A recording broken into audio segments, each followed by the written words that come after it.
Pernah tak anda terfikir, macam mana bila kita campur dua cecair, tiba-tiba warnanya boleh berubah jadi lain terus? Hari ni kita akan siasat sama-sama misteri kimia yang menarik ni. Jom kita mulakan.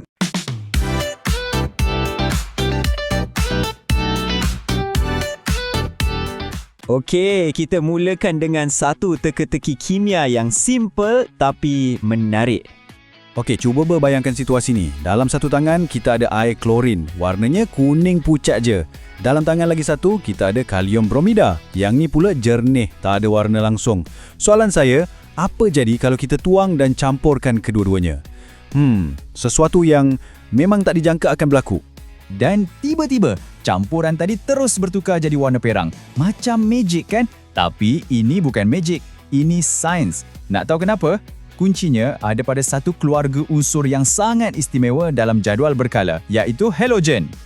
Jadi, jom kita buka buku peraturan kimia dan fahamkan apa sebenarnya hukum yang mengawal tindak balas halogen ni. Tengok sini. Ini adalah kunci utama dia. Jadual ni nampak simple kan? Tapi ia sangat penting.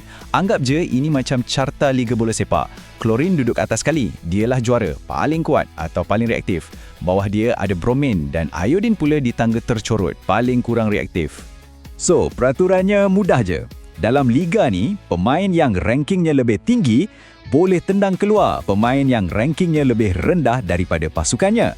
Maksudnya, halogen yang lebih reaktif boleh ambil tempat halogen yang kurang reaktif dalam sebatian kimianya. Contohnya macam ni. Sebelah kiri, klorin yang ranking tinggi tu jumpa dengan kalium bromida. Apa jadi? Sudah tentu, klorin boleh tendang bromida keluar. Tidak balas berlaku. Tapi, cuba tengok sebelah kanan. Iodin yang ranking rendah tu cuba nak lawan kalium klorida. Boleh ke? Memang taklah. Iodin tak cukup kuat, jadi tak ada apa-apa yang berlaku. Okey, kita dah faham pasal tendang keluar ni. Tapi, apa sebenarnya yang berlaku pada tahap yang sangat kecil? Pada tahap atom? Jawapannya, semuanya pasal satu benda. Perpindahan elektron. Dalam perlawanan kimia ni, unsur yang lebih kuat atau yang menang tu akan melalui satu proses yang kita panggil penurunan. Bunyi macam rumit kan? Tapi maksudnya senang je.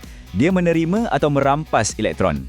Macam ni, molekul klorin ni, dia sangat tamak elektron sebab dia sangat reaktif. Jadi, dia akan datang dan rampas dua elektron. Lepas dah dapat elektron, dia pun berubah jadi ion klorida yang lebih stabil dan tenang. Jadi, kalau ada yang menerima elektron, mestilah ada yang kehilangan elektron kan? Unsur yang lebih lemah tadi, yang kena buli tu, dia terpaksa serahkan elektron dia. Proses ni pula kita panggil pengoksidaan. Inilah yang berlaku pada ion bromida kita.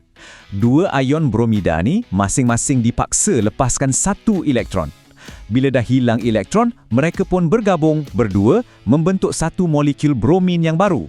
Okey, mari kita bagi gelaran rasmi pada pelakon-pelakon kita ni. Klorin sebab dia yang menyebabkan bromida teroksida atau hilang elektron, kita panggil dia ejen pengoksidaan. Dialah dalangnya. Manakala ion bromida pula sebab dia yang menyebabkan klorin diturunkan atau terima elektron, kita panggil dia ejen penurunan. Nampak tak peranan mereka saling melengkapi? Baiklah, kita dah bercakap banyak pasal elektron yang tak nampak ni. Tapi macam mana semua ni ada kaitan dengan perubahan warna dari kuning pucat ke perang yang kita nampak awal-awal tadi? Jom kita sambungkan titik-titiknya. Ingat lagi tak? Mula-mula kita ada air klorin yang kuning pucat dan kalium bromida yang jernih.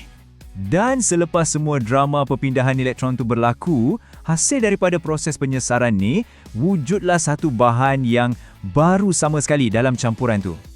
Bahan baru tu ialah bromin. Ya, bromin yang terhasil daripada ion bromida yang kehilangan elektron tadi. Dan warna bromin bila larut dalam air ialah perang.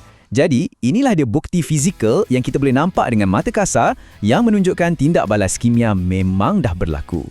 Okey, kita dah nampak warna perang. Nampak macam memang bromin. Tapi, dalam sains, kita kena betul-betul pasti. Macam mana nak sahkan 100% yang itu memang bromin?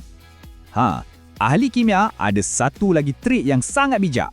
Caranya ialah dengan menambah sejenis pelarut organik. Benda ni tak bercampur dengan air, macam minyak dengan air. Jadi kita akan dapat dua lapisan yang terasing. Dan apa yang menarik, bromin ni lebih suka duduk dalam lapisan organik tu. Jadi semua warna perang akan berkumpul dalam lapisan organik dan ini adalah pengesahan terakhir yang tak boleh disangkal lagi, ia memang bromin.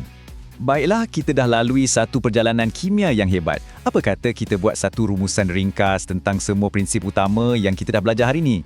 Jadi, apa yang penting untuk kita ingat? Pertama, halogen yang lebih reaktif akan tendang keluar halogen yang kurang reaktif. Kedua, proses ni sebenarnya adalah satu tindak balas redoks. Ada yang hilang elektron dan ada yang terima elektron.